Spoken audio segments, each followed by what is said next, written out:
Yes. Tu peux t'asseoir. Okofanda. Tu vas directement ouvrir ta Bible Balamoko fungula Biblia na yo. dans les livres de Matthieu, Amokanda ya Matayo, chapitre 4. chapitre nango ya Minei. Matthieu, chapitre 4, verset 18 à 22. Matthieu, chapitre 4, verset 18 à 22. Matthieu, chapitre 4, verset 18 à 22. Matthieu, chapitre 4, verset 18 à 22.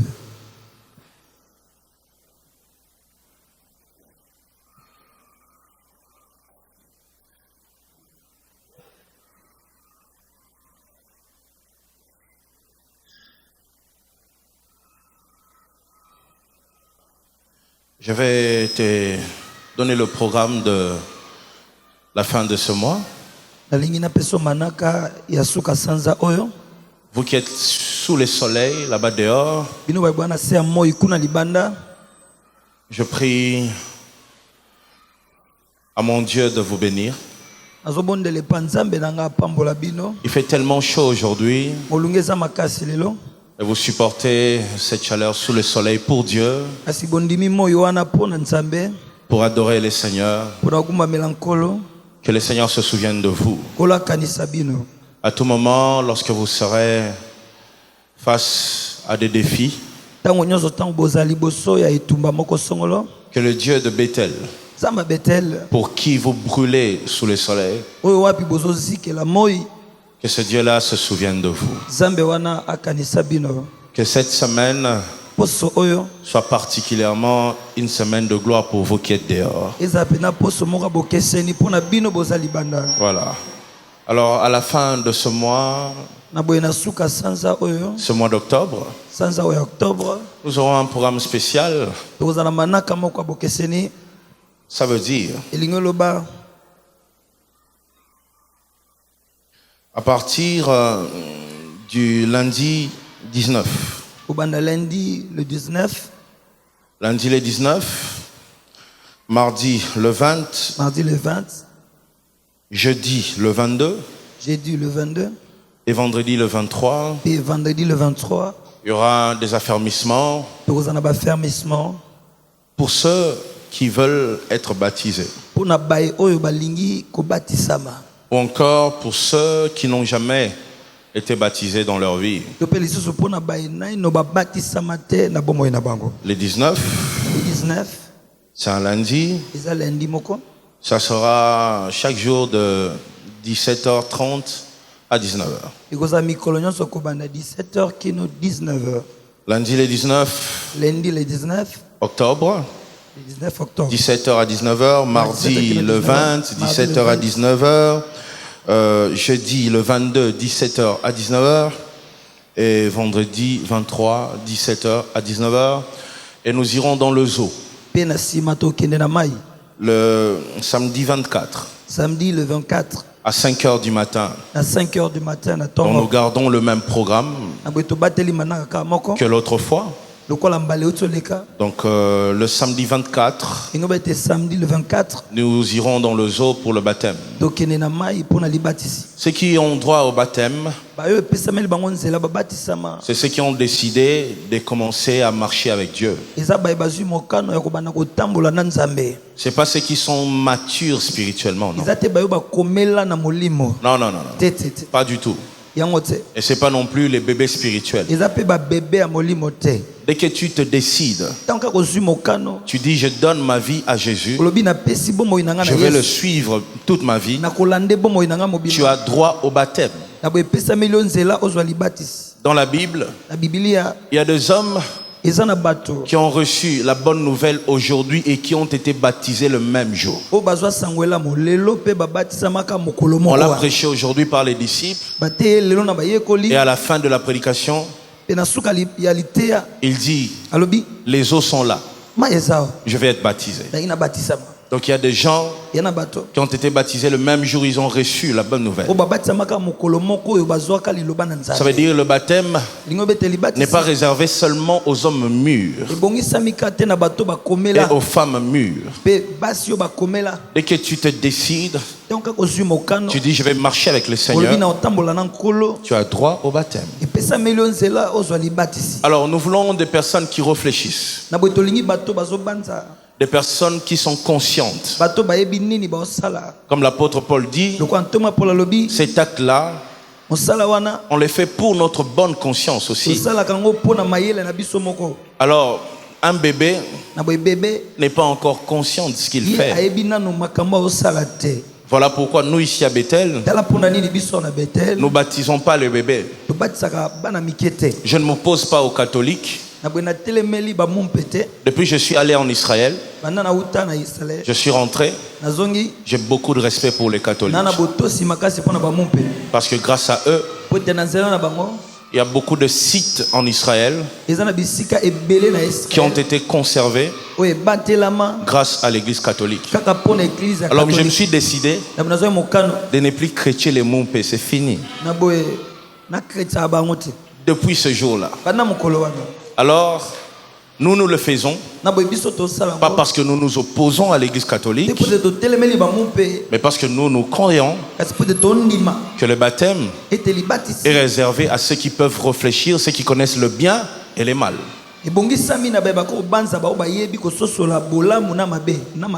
Alors, il y a une période où on disait pour être baptisé, il faut avoir 24 ans. Il faut 25 ans.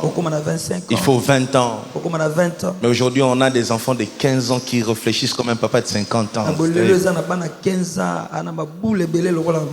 Alors, on se dit, c'est pour ceux qui réfléchissent.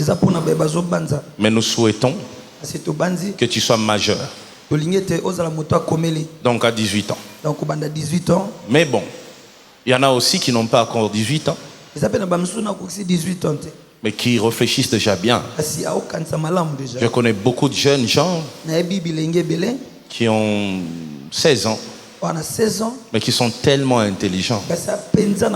Ceux-là aussi ont droit au baptême. Papa, tu n'as jamais été baptisé. L'autre fois, on est allé baptiser de papa, de maman. Je dis gloire à Dieu pour ça. Cette fois-ci aussi, viens te faire baptiser. La Bible dit, celui qui déclare publiquement qu'il m'appartient, moi et le Père, nous viendrons habiter en lui. Au travers du baptême, tu fais un témoignage public de ta foi. Tu montres à tout le monde que tu appartiens à Dieu. Alors, le 19, c'est ton rendez-vous. Le 19 octobre, c'est un lundi, 17h à 19h. Mardi le 20. Jeudi le 22. Vendredi le 23. Et samedi le 24, nous allons dans le zoo à partir de 5h. Et samedi le 24, à 5h. Au plus tard, 8h, nous serons déjà de retour. 8h, et tu pourras aller travailler et étudier. Ça ne veut pas dire le jour du baptême, tu ne fais plus rien, non. Alors la semaine qui va suivre, juste après le dimanche 25, le lundi on se repose. Mardi 27, nous commençons notre séminaire. Le 27, 17h à 19h. Mercredi le 28, 17h à 19h. Jeudi le 29, 17h à 19h. Et vendredi, on va finir avec les enseignements. Le vendredi le 30. 17h à 19h aussi. Le samedi, on se repose comme d'habitude.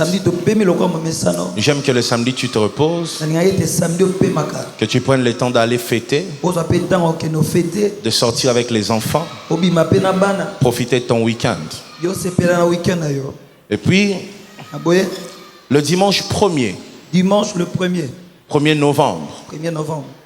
Il y aura un seul culte. Nous allons revenir ici pour la Sainte Seine. Comme l'autre fois, ça sera encore mieux organisé, mieux fait. Un moment merveilleux. Ce sera notre dernier Sainte Seine de l'année. Et ça sera aussi notre dernier séminaire de l'année. Alors tu as intérêt à ne pas rater ça. Comme je t'ai toujours dit, si tu as un voyage, tu retardes ou tu repousses un peu, tu participes aux enseignements. Le thème que nous allons développer lors de ces séminaires, c'est sacrifice vivant. Sacrifice vivant. L'apôtre Paul dit, je vous exhorte à offrir vos corps comme de sacrifices vivants. Alors je vais développer ça. Je serai le seul orateur. Et avec nos chorales, nous serons en train de chanter, célébrer le Seigneur.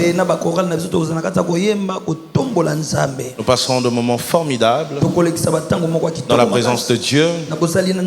Et dimanche le 1er novembre, à 15h, nous serons tous habillés en tenue de ville. Pas rouge, pas blanc, pas bleu, tenue de ville, c'est tout. Donc là, ta couleur la tenue de ville. Tu vois? Pourquoi nous exigeons ça? Parce que c'est la table du Seigneur. Le Seigneur t'invite à sa table.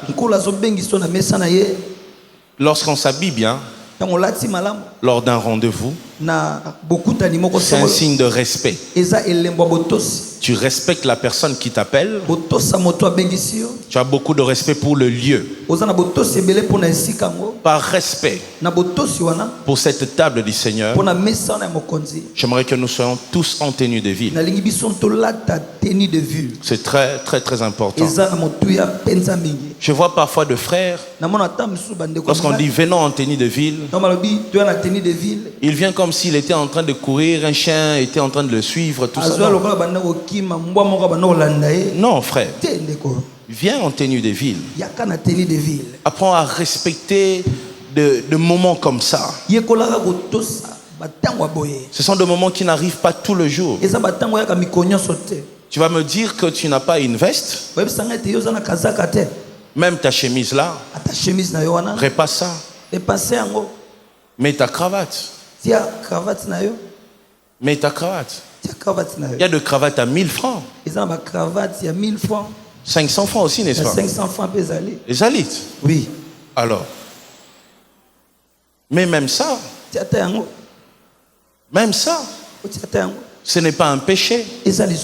Par rapport à tes moyens. Mais au moins on voit que tu as fait un effort pour respecter cette soirée.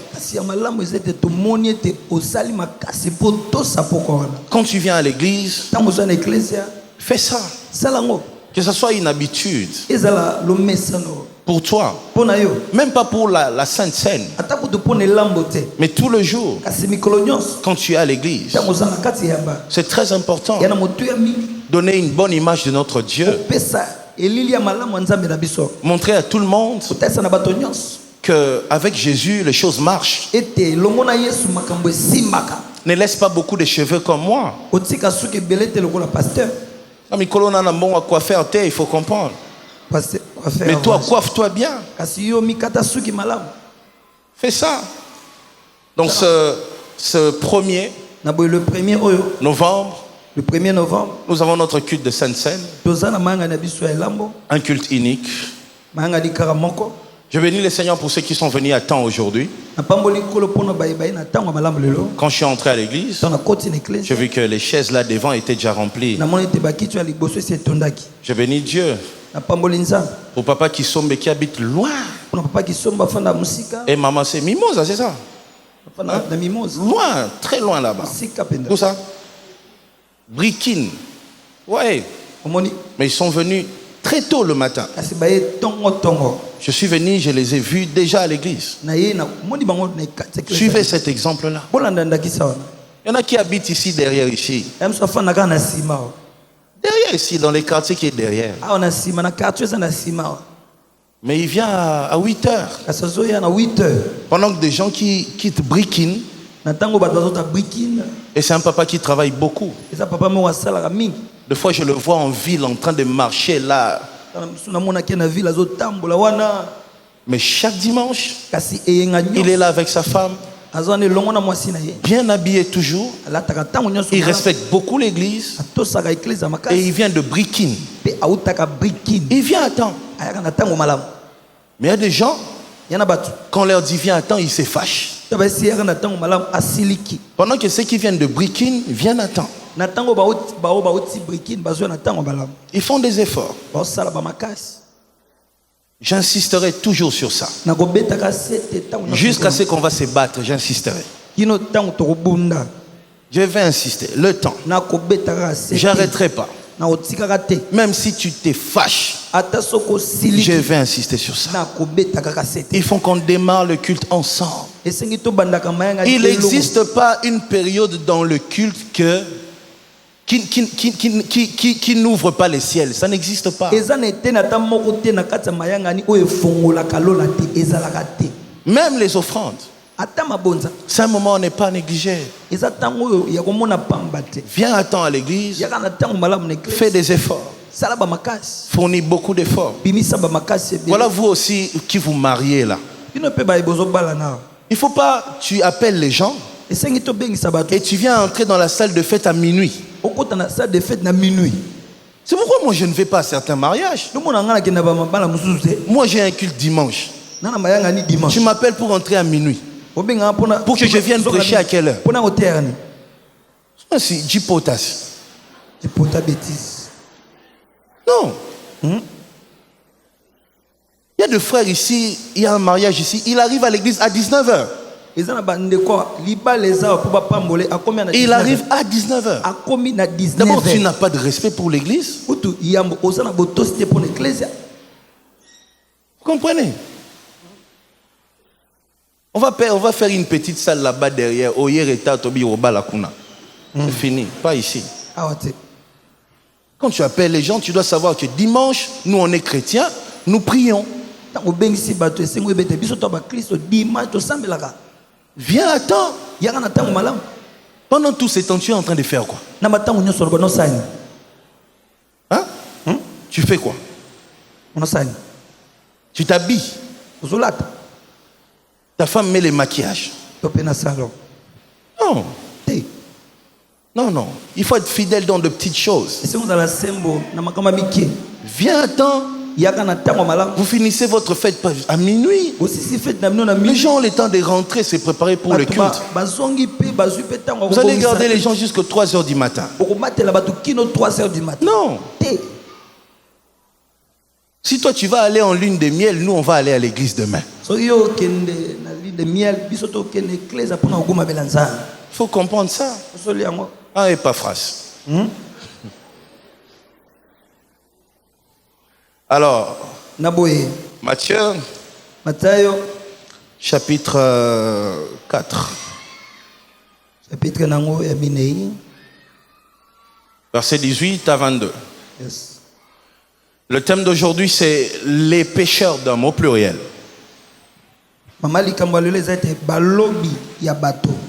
Les pécheurs d'hommes.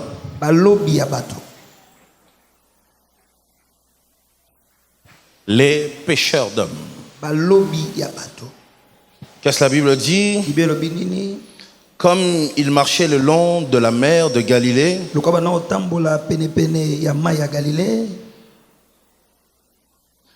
il vit deux frères. Simon appelé Pierre et André son frère, qui jetait un filet dans la mer, car ils étaient pécheurs. Il leur dit, suivez-moi. Vous entendez ça? Il leur dit, suivez-moi. Un seul mot a suffi. Jésus n'a pas beaucoup parlé, il n'a pas fait une prédication de 45 minutes. Suivez-moi. Et je vous ferai quoi? Comment? Pêcheurs d'hommes. Aussitôt, ils laissèrent le filet et le suivirent. De là étant allé plus loin. Non, Jésus étant allé plus loin, il vit des autres frères. Jacques, fils de Zébédée, et Jean, qui était son frère, qui était dans une barque avec Zébédée, leur père. Et leur père faisait quoi? Il faisait quoi? Il réparait leur filet. Il les appela. Et aussitôt, ils laissèrent la barque et leur père et le suivirent.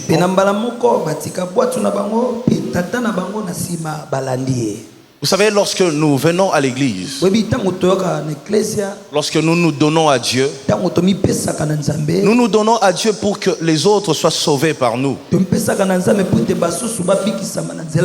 Il y a quelqu'un qui dit sauver pour sauver. J'ai été sauvé pour que par moi, les autres aussi soient sauvés. Jésus appelle d'abord Pierre et les autres compagnons. Il leur dit clairement, je ferai de vous pêcheurs d'hommes. Lorsque tu viens dans la présence de Dieu, il faudrait un moment où tu commences à te demander, depuis que je me suis donné à Dieu, quelles sont les personnes que moi aussi j'ai emmenées à Dieu? Vous comprenez? Les hommes de Dieu seront couronnés. Ceux qui ont servi les seigneurs dans les ciels, ils seront des hommes mis à part. Des hommes joyeux. Des hommes qui ne seront pas mélangés. Des hommes différents. Parce qu'ils ont gagné des âmes pour les seigneurs. Aujourd'hui, je viens t'exhorter que tu t'inscrives sur la liste de ceux qui gagnent les âmes pour les seigneurs. Que par toi, plusieurs soient sauvés. Plusieurs soient gagnés.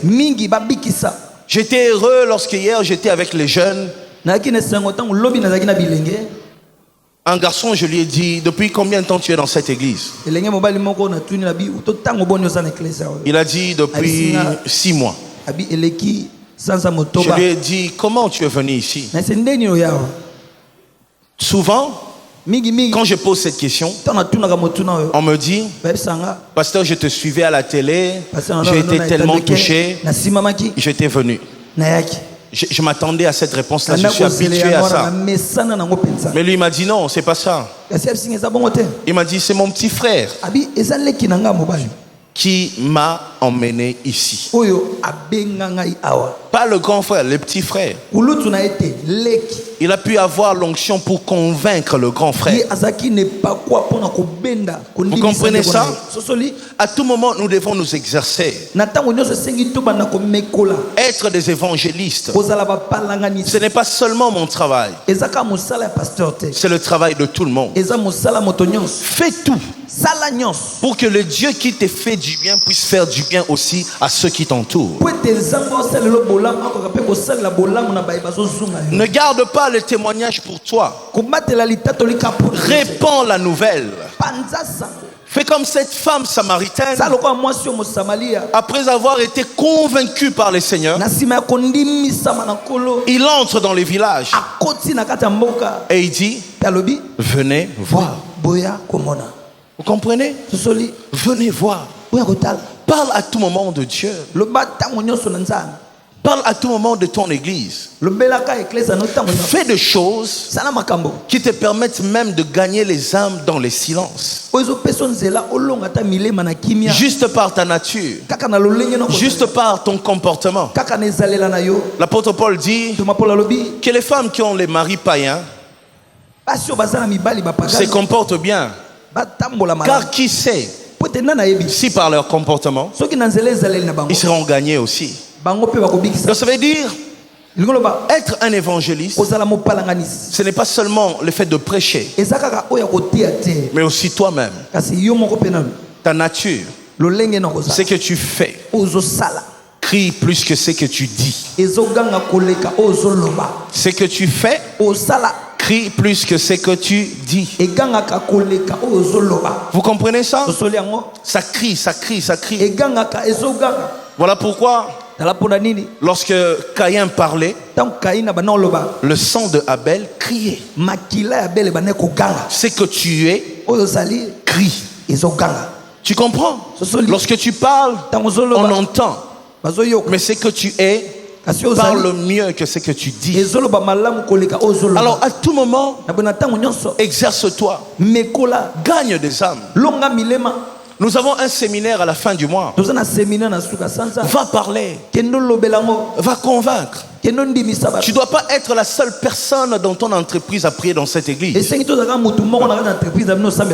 dois pas être la seule personne dans ta maison à prier dans cette église. Répands la bonne nouvelle. Dis à tout le monde que Jésus-Christ est Seigneur. Montre à tout le monde la bonne adresse. Quelqu'un va dire, évangéliser, c'est seulement appeler les gens à l'église. Oui, c'est aussi ça. Il ne faut jamais dire Dieu est partout. Moi, je sais que Dieu n'est pas partout. Il y a des endroits où il y a Dieu, il y a des endroits où il n'y a pas Dieu. Alors, si tu crois que dans ton église, il y a un Dieu, convainc les gens à te rejoindre, à prier comme toi, le vrai Dieu. Qu'ils grandissent comme toi. Josué dit, moi et ma maison, nous ferons quoi? Nous servirons l'Éternel. Pourquoi? Lorsque vous tous, vous regardez dans la même direction, ça te sauve. Ça donne la paix dans ta famille. Vous comprenez? Ça équilibre vos conversations. Tu comprends? L'autre ne sera pas une occasion de chute pour toi parce qu'il est nourri par la même source que toi. Tu resteras dans une famille de conflits et de problèmes parce que tu ne veux pas gagner de âmes. Toi, les prédications, tu mets les écouteurs. On les met pour que tout le monde entende ça. Tu es là-bas en main libre. Que tout le monde entende. Que tout le monde voie que Dieu est en train d'utiliser certains hommes de Dieu. Dieu est en train de faire avec certaines personnes. Il y a des églises où la gloire de Dieu règne. Nous sommes tous appelés à être des pécheurs d'hommes. Et puis j'aime ce que Jésus fait. Regardez, lorsqu'il appelle tout le monde, il dit, toi viens. Toi viens. Toi viens. Il arrive à Pierre. Il veut lui dire, toi viens. Non, il dit, toi, suis-moi. Je ferai de toi un pécheur d'hommes. Pierre était un excellent pécheur. Vous comprenez? Amen. Voilà pourquoi il disait, si on te suit, on va gagner quoi? Parce qu'il gagnait sa vie par la pêche. Vous comprenez? À l'époque, la pêche, c'est pas comme aujourd'hui.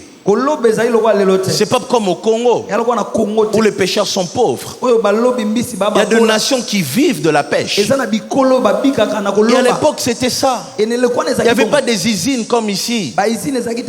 Vous comprenez? Il n'y avait pas la SONAS, il n'y avait pas ça, il n'y avait pas. Toutes ces choses n'existaient pas.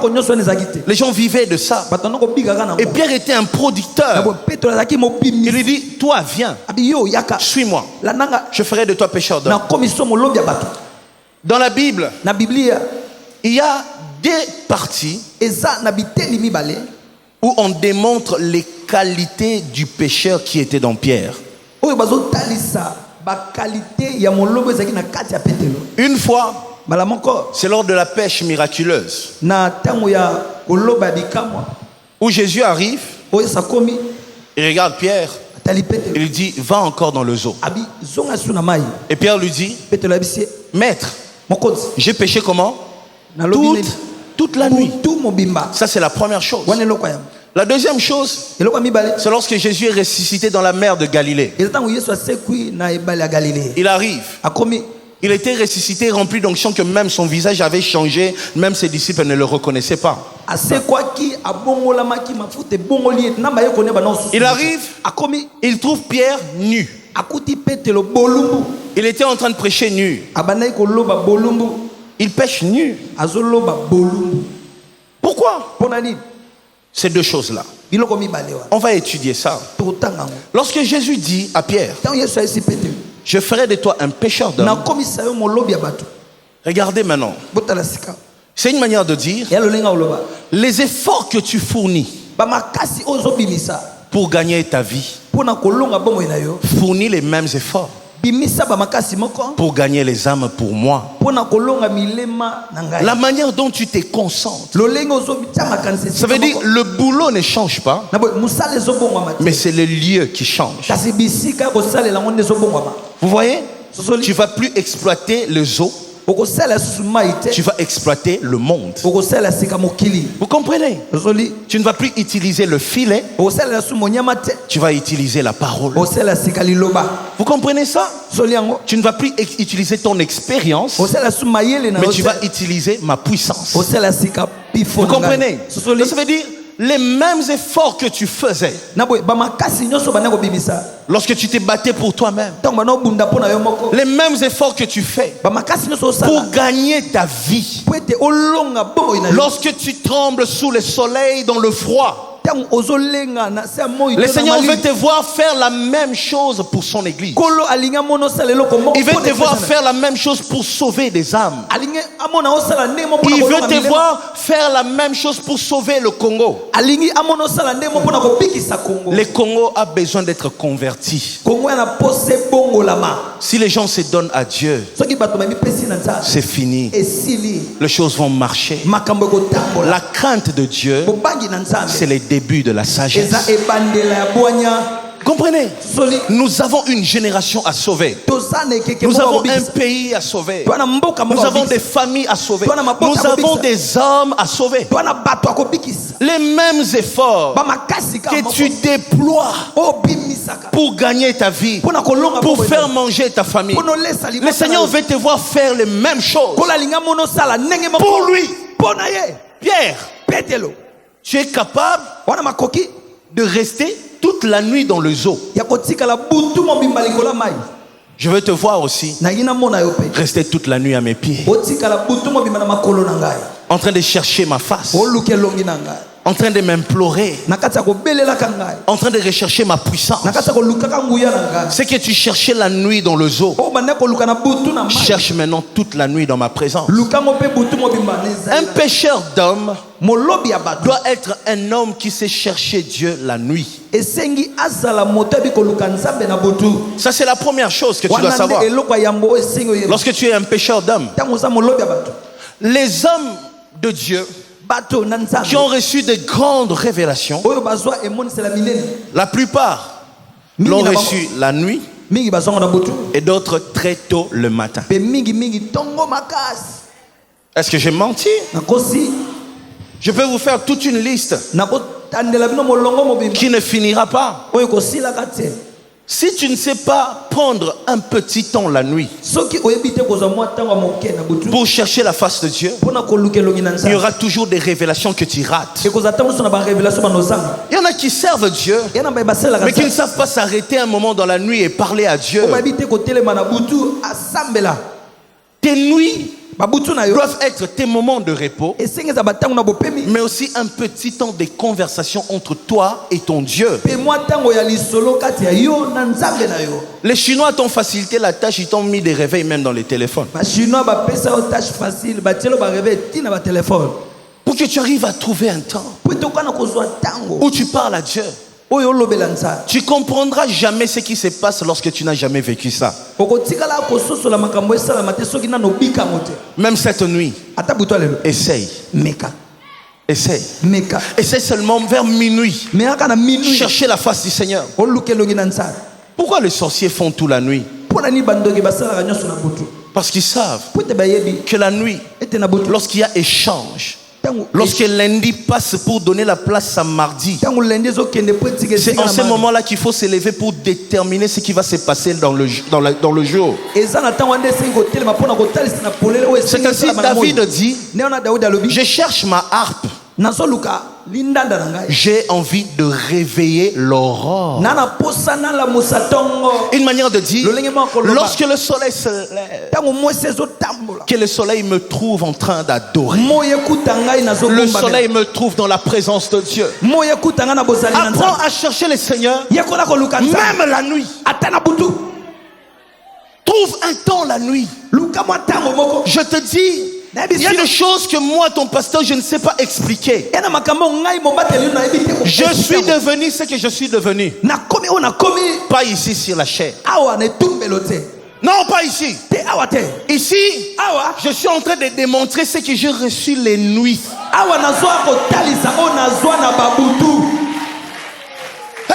Hey. Un moment dans ma vie, j'ai prié chaque jour de 2h à 4h. Si ça me prend, je déborde.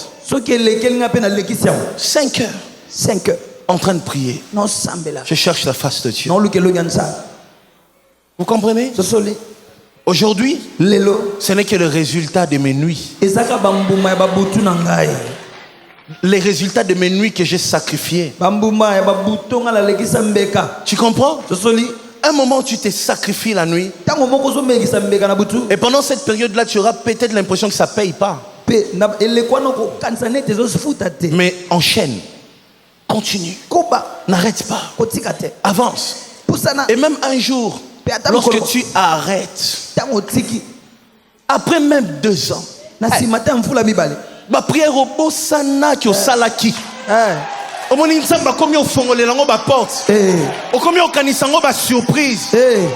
Dieu te dit, tu avais fait cette prière en 2001. Tu comprends? Organise-toi dans ce sens-là. Même si tu ne peux pas prier la nuit tout le jour, tu dois avoir même par mois une semaine comme ça. Tu vois? Parce que tu es humain, tu dois te reposer. C'est normal. Ok? Le corps, c'est le corps. Mais il ne fait qu'une semaine par mois où tu sacrifies quelques instants de tes nuits. Ceux qui savent chercher Dieu la nuit sont ceux qui écrivent l'histoire dans le jour. Les choses se déterminent dans les ténèbres. Vous comprenez ça? Les choses se font dans les ténèbres. Le Seigneur a fait un plan pour le monde dans les ténèbres. Les ténèbres dominaient sur la surface de la terre. Et c'est là que le Seigneur a commencé à réfléchir. Et quand il est venu, que la lumière soit, il a commencé à créer sans hésitation. Il crée sans hésiter parce que pendant qu'il faisait noir, c'est là qu'il a pris le temps de concevoir. Lorsque tu prends le temps de concevoir la nuit avec Dieu, quand tu te lèves la journée, tu fais des choses sans hésitation. Il y a des gens, quand ils font les choses, tu sens que cette personne hésite. Il n'est pas sûr de lui. Tu comprends? Il n'est pas sûr de lui. Même quand il chante. C'est quoi ça? Tu comprends? Il hésite. Pourquoi? Parce que la nuit, il n'a pas conçu avec Dieu. Prends le temps dans la nuit. Et puis, quand tu pries la nuit, quand tu passes du temps dans la présence de Dieu la nuit, tu empêches au diable de jouer avec toi. Tu annules les bêtises du diable. Lorsque le diable se lève, il sent qu'il y a un opposant. Tu dois être un opposant dans la famille. Celui qui arrête le diable. Lorsque le diable vient pour envoûter, il voit quelqu'un qui allume un feu. Il ne faut pas vivre pour annuler ce que le diable a déjà fait.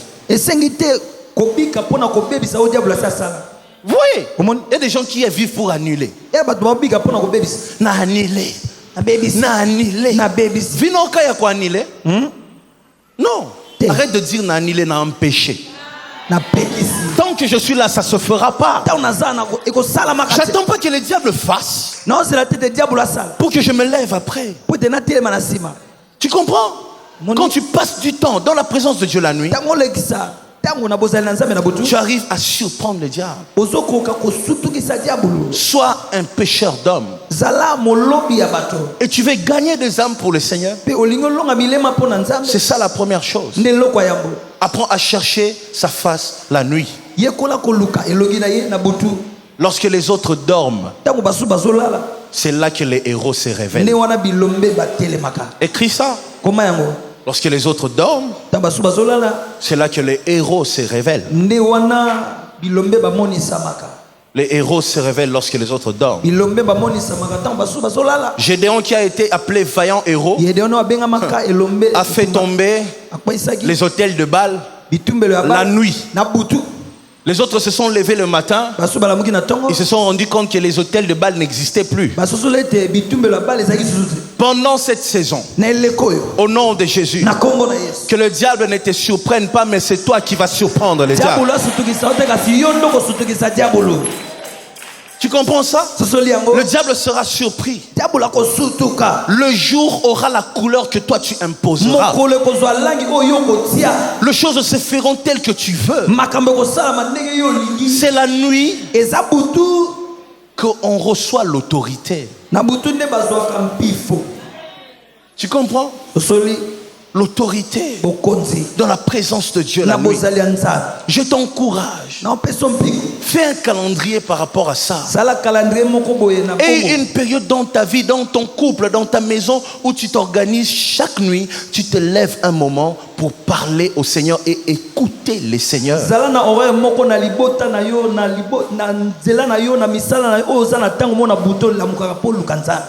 L'autre chose, c'est quoi? Pierre entre dans le zoo, tout nu, en train de pêcher. Il était là. Pourquoi vous savez il faisait ça? Les poissons sont attirés par le corps, la peau. Lorsque tu entres dans une rivière, surtout des rivières comme en Israël là-bas, il y a des poissons comme les saumons, de tout ça. Lorsque tu te retrouves dans le zoo, tu vois que les poissons viennent et ils essayent de s'attacher à toi. Ils viennent autour de toi. Tu le sens à tes pieds. J'ai déjà vécu ça. Je devais baptiser 3 filles dans le Jourdain. Lorsque je suis entré, je sentais des choses qui me piquaient là. Et j'ai regardé. J'ai failli commencer une prière de combat spirituel. Après, je me suis rendu compte que c'était que de poissons. Et ils venaient toucher mes parties où il n'y avait pas d'habits. Comme j'avais raccourci mon pantalon, et ils venaient là. Et c'est ce que Pierre faisait pour attirer le poisson. Il était obligé de se déshabiller. Vous comprenez? Parfois les habits représente la gloire. Ok? Yes. Mais il était obligé parfois de l'enlever pour attirer. Pour que les poissons qui sont loin trouvent leurs intérêts en lui. Quand on veut être un pêcheur d'hommes, parfois on est obligé de se dépouiller de la gloire. C'est ainsi Jésus, à la croix, il est mort nu, dépouillé de sa gloire, pour nous pécher, pour que nous soyons attirés, pour que nous venions à lui. Vous comprenez ça? Alors, tu ne seras jamais un bon pêcheur d'hommes si tu es tellement orgueilleux. Tu comprends? On détermine l'avenir d'un serviteur de Dieu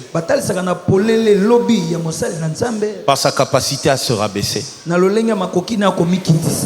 Tu comprends? Yes. C'est comme ça que tu sais voir son avenir. Il va aller plus loin ou il va s'arrêter quelque part. Tu comprends?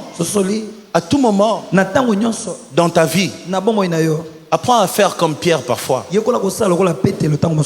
Tu te dépouilles de ta gloire, de tes principes, pour attirer ceux qui doivent venir. Tu comprends? Tu ne dois pas être là. Tu dis Ngana bango toyo kanakate. C'est vrai. Mais tant que tu restes là, tu ne les gagneras jamais. Tu comprends? Qu'est-ce que tu veux? Être grand devant les hommes ou être grand devant Dieu? Lorsque tu restes dans tes principes, tu n'as rien à foutre d'eux. Tu es grand devant eux. Vous comprenez? C'est ainsi Jean-Baptiste. Jésus témoigne pour lui. Il dit dans ce monde, il est le plus petit. Mais dans les ciels, personne parmi vous n'est comme lui. Il était tellement petit dans le monde, mais tellement grand dans les ciels. Pourquoi? Parce qu'il arrivait à se débarrasser de certaines choses, de sa fierté, pour gagner des âmes, pour attirer le poisson. Tu comprends ça? Un moment, c'est automatique. Oh my God.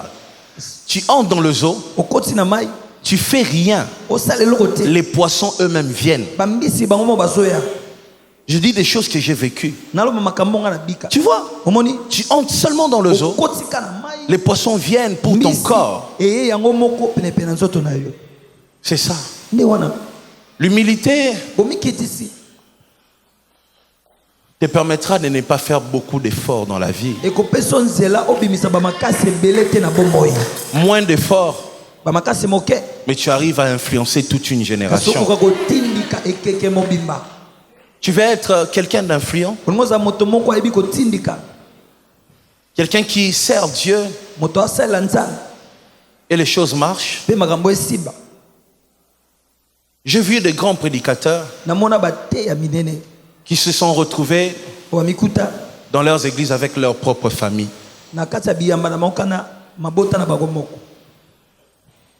Tu te demandes pourquoi il est tellement bon mais il n'attire personne. L'orgueil. Vous comprenez? Je suis allé à une manifestation pendant que j'ai accepté encore les invitations. J'ai prêché. Après moi, un homme de Dieu est venu prêcher aussi. J'entendais parler de lui, mais j'avais jamais assisté à ses prédications. Il m'a donné une leçon ce jour-là. Il a prêché, il a effacé ma prédication. Les gens m'ont oublié.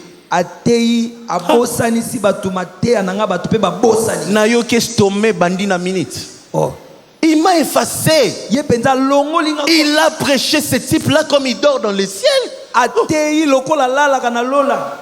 Mais après cette réunion-là, on est allé dans son église.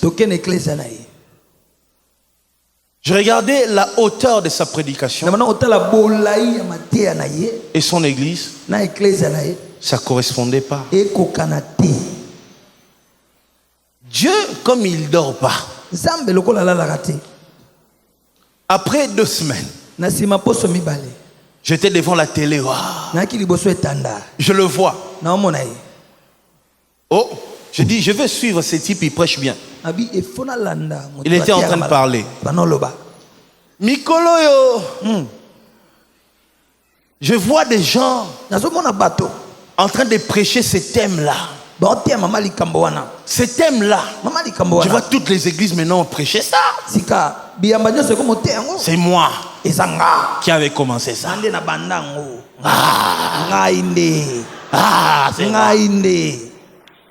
J'ai regardé, j'ai dit, justement, c'est ça le problème. C'est ça son problème. Il est tellement bon prédicateur, mais il est aussi tellement bon orgueilleux. Voilà pourquoi il n'arrive pas à attirer de poissons. Il est trop habillé. Tu vois, tu peux sauver 2 âmes. Tu peux attirer plusieurs personnes en Dieu lorsque tu essaies de te dépouiller. Moi et eux, on ne parle pas.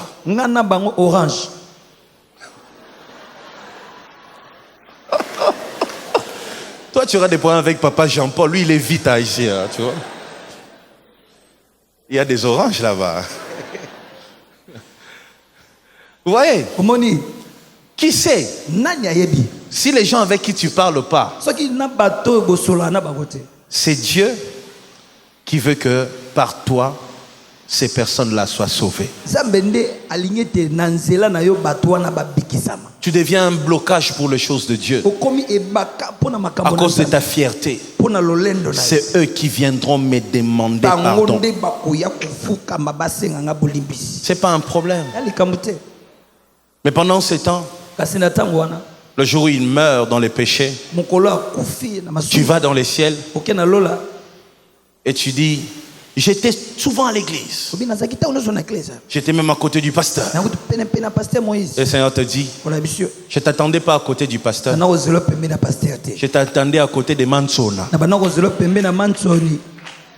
C'est là que tu devrais être. Tu avais quelqu'un à sauver. Toi, tu voulais t'attacher à ceux qui sont déjà sauvés. Tu comprends? Aujourd'hui, décide-toi. Oh my God, je vais gagner des âmes.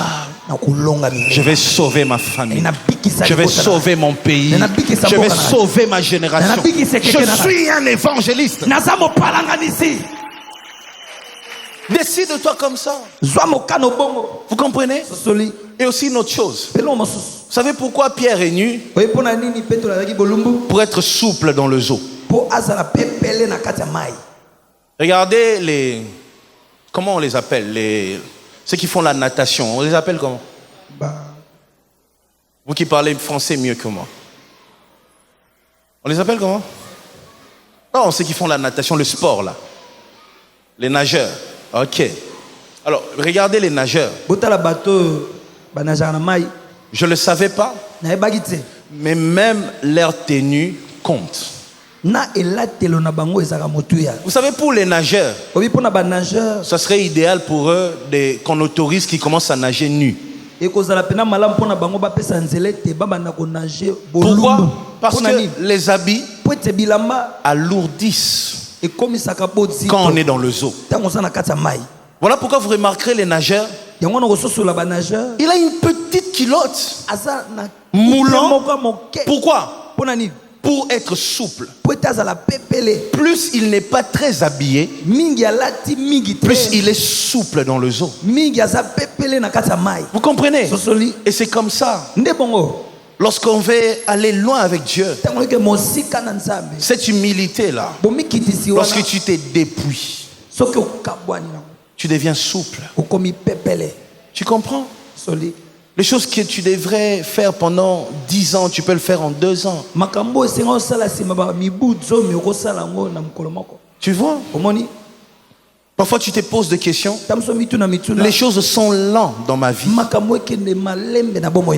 C'est pas Dieu qui te ralentit. Tu es trop habillé. Tu es trop lourd. Tu es trop lourd dans le monde. Tu pèses trop. Enlève certaines choses. Tu comprends? Enlève certaines choses pour avoir accès. Vous comprenez ça? Même dans un avion, avant que tu entres, on pèse tes bagages. Parce que lorsque c'est trop lourd, ça devient un danger pour tout le monde. Les orgueilleux sont des gens qui allument le feu dans leur entourage. Ce qui emmène de problèmes, de conflits. Tu comprends? Et tu ne seras pas en train d'évoluer. Les choses que les autres font en 6 mois, toi tu les fais en 6 ans. Et quand tu le vois réussir, tu dis ce sont leurs fétiches. Leur fétiche, c'est une seule chose: l'humilité. Tu comprends? Ils se sont rabaissés et ils ont été souples dans le zoo. Et j'aime encore une chose. Jésus va plus loin. Il ne s'arrête pas là. Il prend Pierre. Après il continue. Il prenait ce jour-là que des pêcheurs. Il arrive, il trouve Jacques et Jean. Ils n'étaient pas seuls, ils étaient avec leur père. Leur père s'appelait Zébédée. Lis bien dans la Bible, qu'est-ce qu'on dit?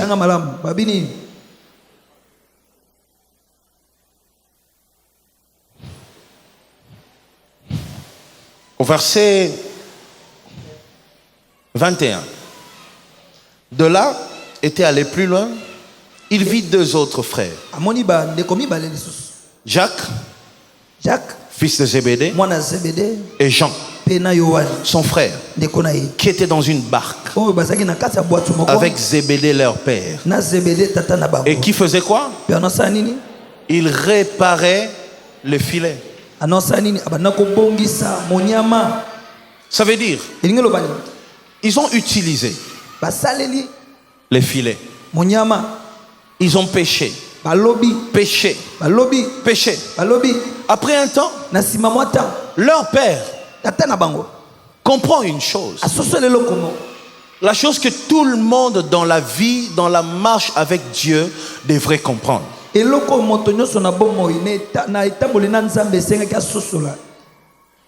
Il s'arrête. Il commence à regarder le filet qu'ils ont utilisé. Il voyait que il y avait des trous qui étaient plus grands que les autres. Et il a compris une chose.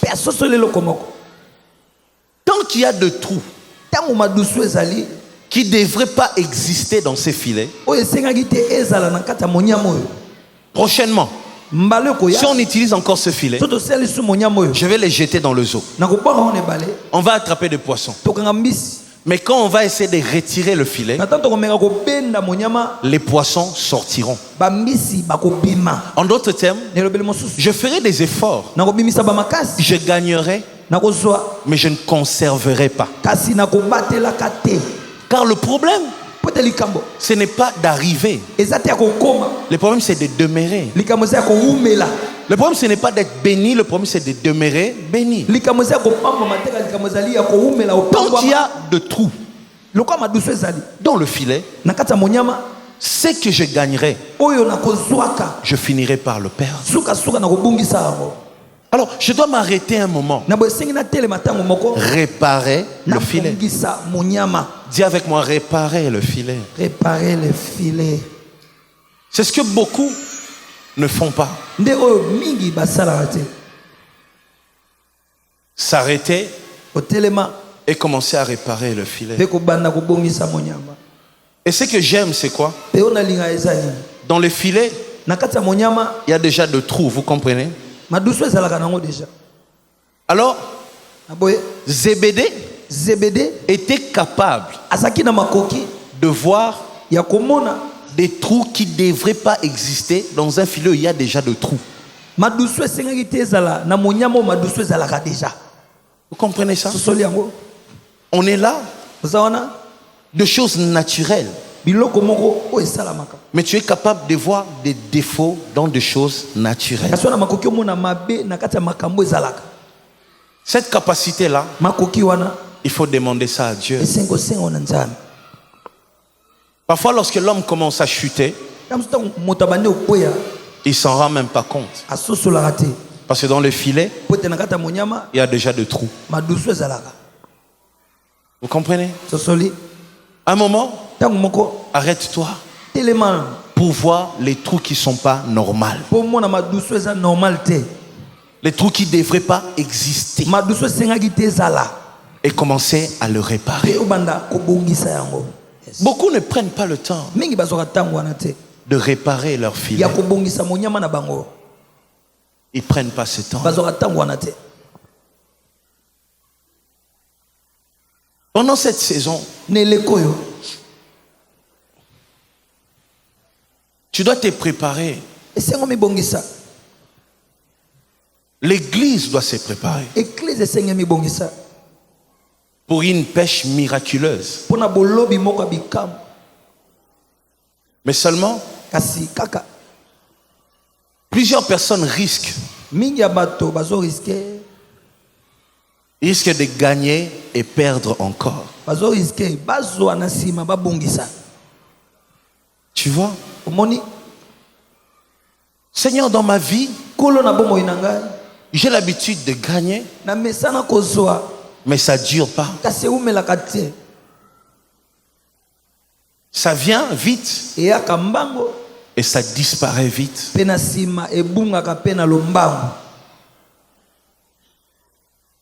Nous avons besoin d'une génération Zébédée. De personnes qui savent s'arrêter un moment et commencer à réparer le filet. Voir là où il y a des choses qui ne devraient pas exister.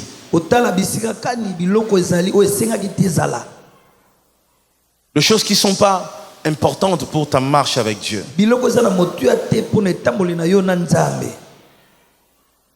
Des choses qui ne t'apportent rien spirituellement.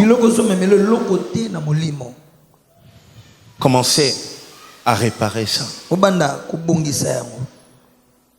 Sinon, tu vas jeter encore le filet. Tu auras beaucoup de poissons, mais que tu vas tout perdre. Tu seras un homme qui fait beaucoup d'efforts dans la vie. Une femme qui fait beaucoup de sacrifices, mais qui n'arrive pas à conserver ce que le Seigneur donne.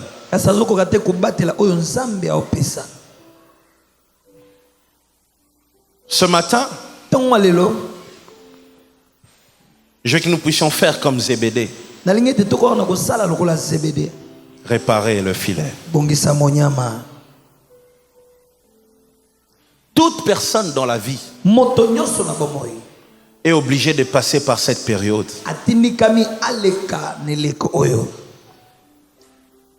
Il y a un temps pour toutes choses. Un temps pour pécher et un temps pour réparer le filet.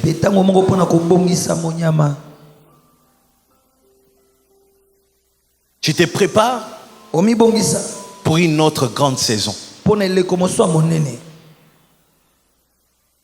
Le Seigneur t'a dit que bientôt il va te visiter.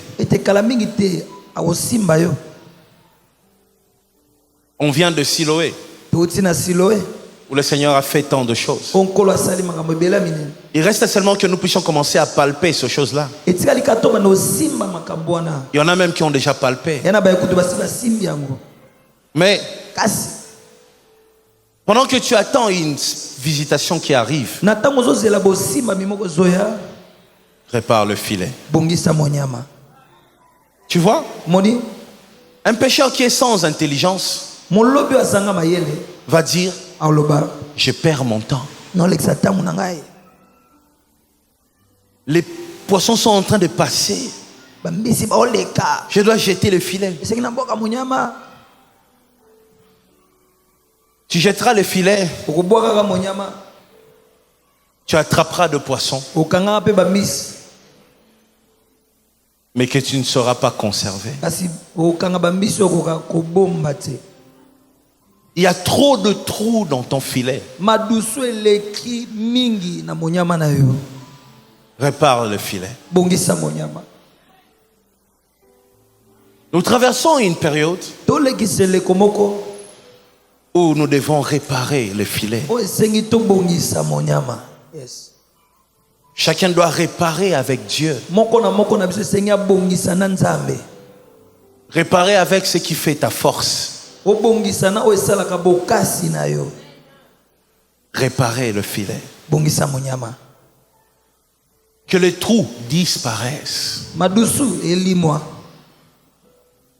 Que les trous disparaissent. Vous savez, même pour être une personne qui sait se repentir, il faut être responsable dans la vie. Si tu n'as pas le sens de responsabilité, tu ne comprendras jamais l'importance de la repentance dans ta vie. Jamais. Que toute personne commence à se préparer. Il y a une pêche qui doit se faire. Il y a une saison de miracles qui arrive. Une période de facilité. Une période de gloire qui arrive. Le Seigneur me dit une période où les mauvais souvenirs seront effacés.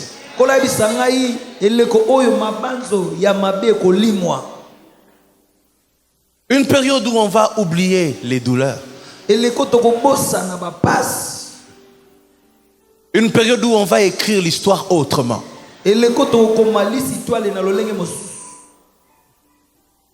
Une période où ce qui nous faisait du mal va disparaître. Une période de choses nouvelles. Une période où le Seigneur renouvelle ton entourage, il renouvelle tes finances, il renouvelle toute ta vie.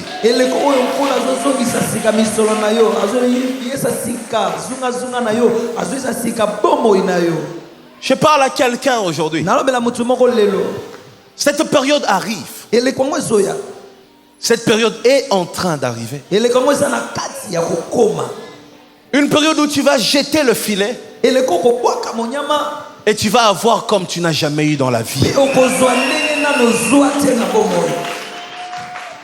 Je sais que cette période arrive. Je sens cette période arriver. Tous les jours ces derniers temps quand j'ai pris, le Seigneur n'arrête pas de me le dire. Il me dit, Moïse, prépare-toi. Une saison arrive. Une nouvelle dimension arrive. Une nouvelle façon de faire les choses arrive. Ça arrive. Une nouvelle vie. Une nouvelle vie. Où les larmes disparaissent. Le problème part. Les conflits partent. Les regrets partent. Une période où tu seras heureux. Tu seras tellement heureux. Une période où tes maladies disparaissent. Une période où tu n'auras plus de raison pour pleurer. Je te dis que ça arrive. Que ce que tu vois ne te trompe pas. Cette période arrive. Peut-être que tu as des signes. Peut-être même que tu n'as pas de signes. Moi, je suis de ceux qui ne regardent même pas les signes. Non, je regarde les promesses. Même lorsqu'il n'y a pas un signe, je sais qu'une période arrive. Parce que j'ai compris qu'avec Dieu, parfois les bonnes choses s'annoncent au travers de choses négatives.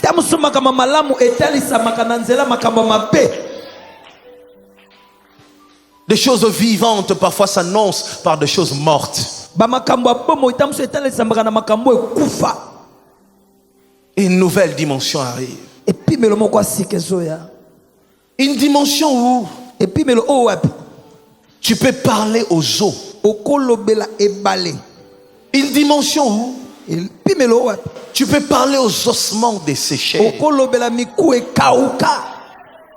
Tu donnes des ordres. Et les choses qui étaient éloignées commencent à se rassembler. Ça commence à se rassembler. Ce temps arrive. Je te dis, ça arrive. Je prophétise pour toi. Dans peu de temps, avant la fin de cette année,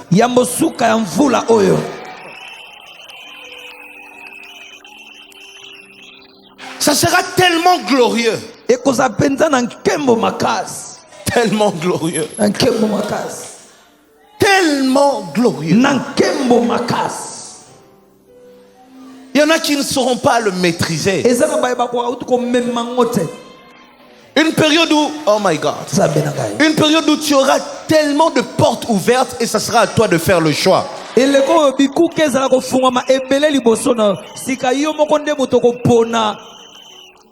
Cette saison arrive. Une saison où tu ne vas pas chercher. Une saison où les choses viennent vers toi. Une saison où les efforts finissent. Une saison de délivrance. Ça arrive. Tous les jours quand je prie, le Seigneur n'arrête pas à me le dire.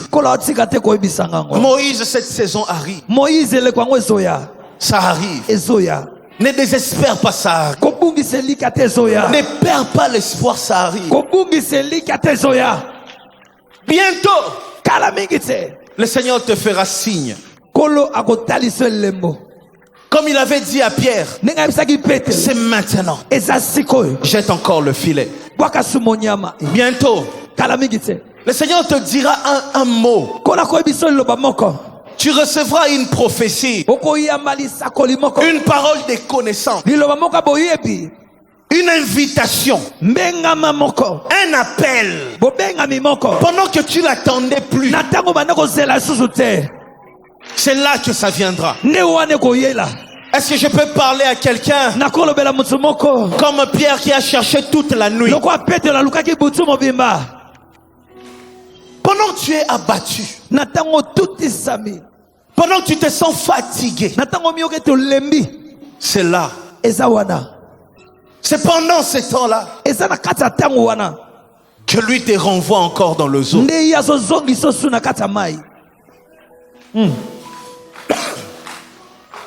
Pendant que tu penses que c'est fini, c'est là que lui te dit rentre encore. Oh. Je parle à quelqu'un qui a fait des pertes. Je te dis, dans peu de temps, dans peu de temps, retiens bien cette prophétie. Dans peu de temps, il te renvoie encore dans le zoo. Le Seigneur te ramène sur scène. Il te ramène encore dans l'éclairage.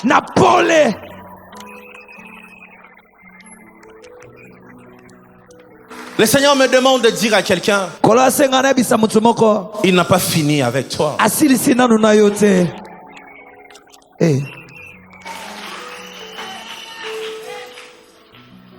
Vous savez pourquoi on doit laver le filet?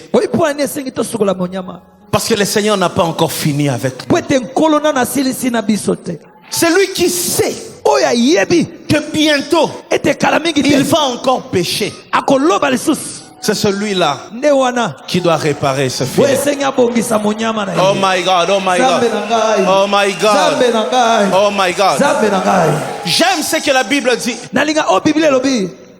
Lorsque Jésus arrive au bord du lac de Tibériade, il trouve Pierre. Pierre n'était pas endormi. Il était en train de laver le filet.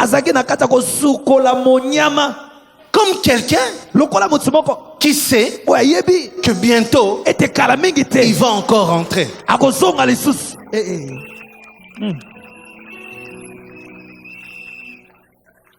Laisse-moi te dire, pendant la saison de visitation, seuls ceux qui réparent leur filet, le Seigneur vient pour les éclairer et leur donner des précisions. Prépare-toi même lorsque tu n'as pas un signe. Tu comprends ça? Prépare-toi même lorsque tu ne vois pas un signe. Lave le filet même lorsque tu sens que tu as perdu. Tu ne sais pas quand est-ce que ça va venir. Tu as de la chance. Moi je te dis aujourd'hui, cette visitation arrive. Ça sera grand, tellement grand. Mais une seule chose, pendant cette saison, prends le temps de laver tes filets. Lave-le. Lave-le. Lave-le. Lave-le. Lave-le. Nyonsopo nayo. Nyonsopo nayo. Lelo na pesi.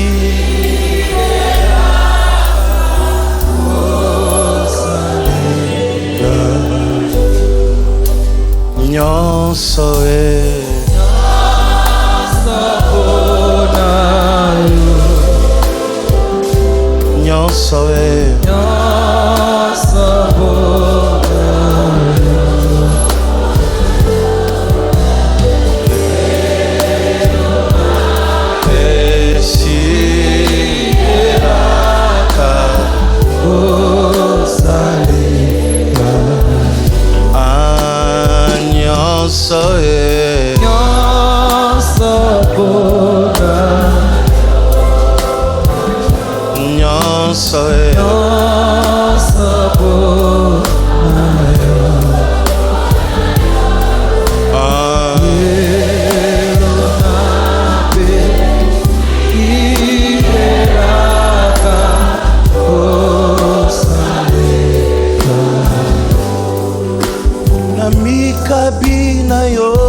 Écoute-moi.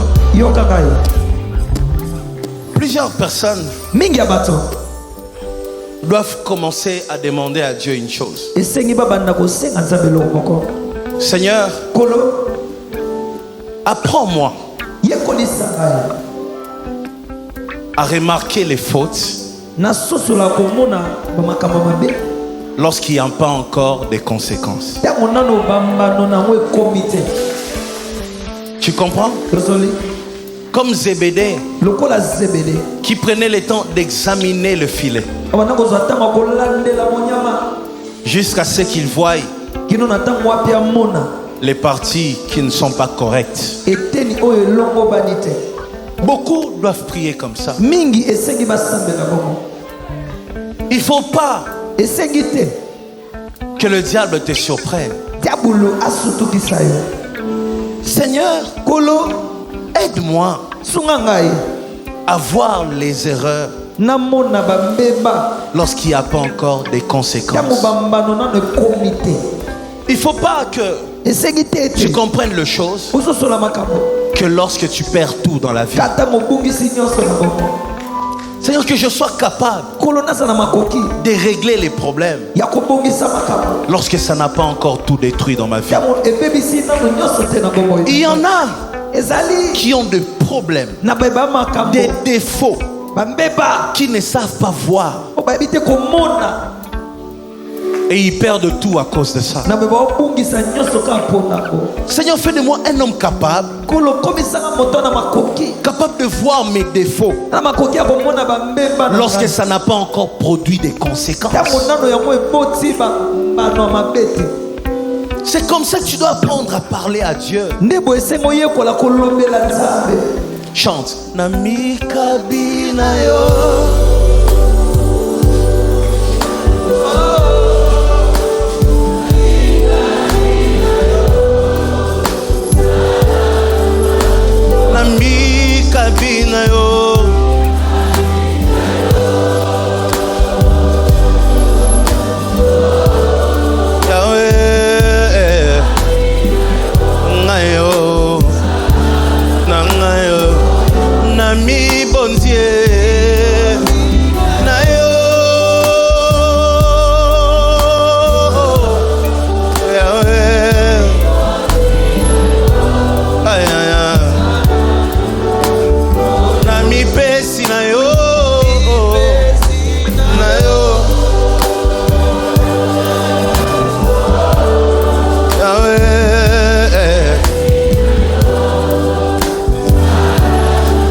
Apprendre une chose, à ne jamais faire semblant devant le Seigneur. Devant le Seigneur, c'est le meilleur endroit où tu peux répandre ton âme. Anne n'a jamais pleuré devant Pénina, mais il pleurait devant la face du Seigneur. Devant les hommes, on montre que tout va bien. Mais devant Dieu, traite les choses qui ne marchent pas. Traite les défauts, traite les faiblesses devant Dieu. Si même à l'église, tu n'as pas pu changer, c'est fini pour toi. C'est fini. C'est fini. Chante encore avec moi, tout le monde se tient debout. Namikabi, Namikabi na yo.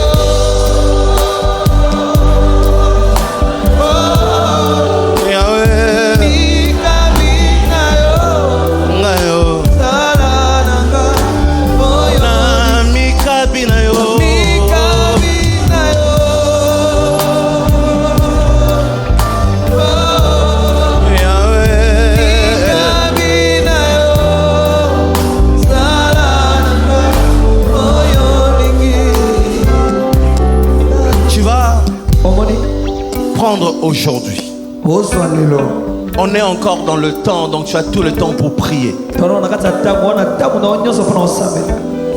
Dire à Dieu, Seigneur, j'aimerais voir les trous qui sont dans mon filet et le réparer. Parce que je sais que bientôt ma saison de visitation arrive. Et je n'ai pas envie de perdre comme j'ai l'habitude de perdre.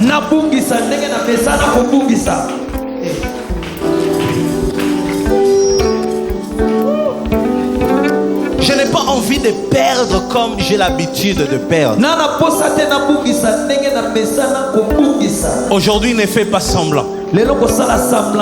Parle à Dieu.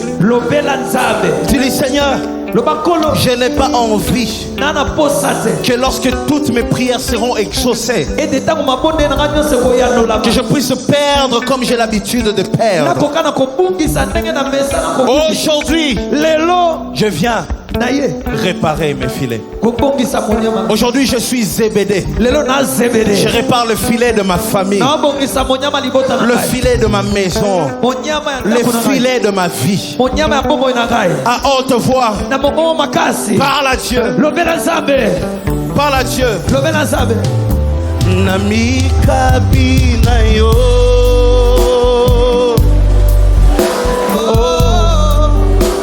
Nami kabina yo. Nami kabina yo.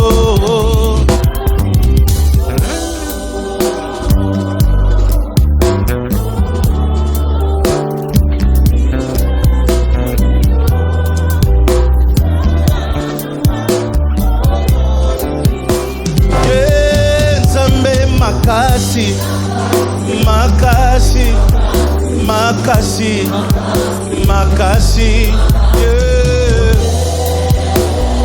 Zambe monene, yeah. Zambe malamwe, malamu, malamu, malamwe, azar, yeah, azali.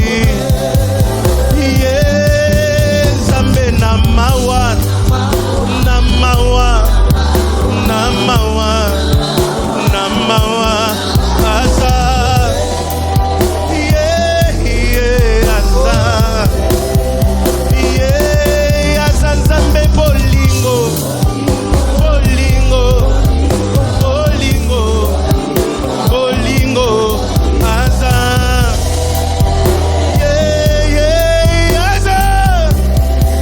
Zambe monene zambe, oh atonana, ya abatela,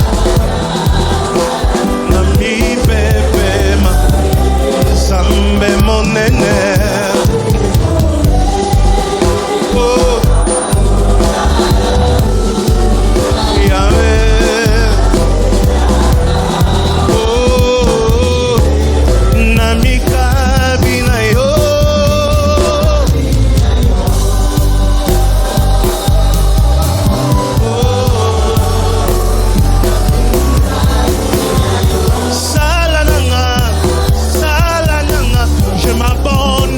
Toi, je m'abandonne. Yahweh, yeah. Tu peux m'utiliser. Je m'abandonne à toi.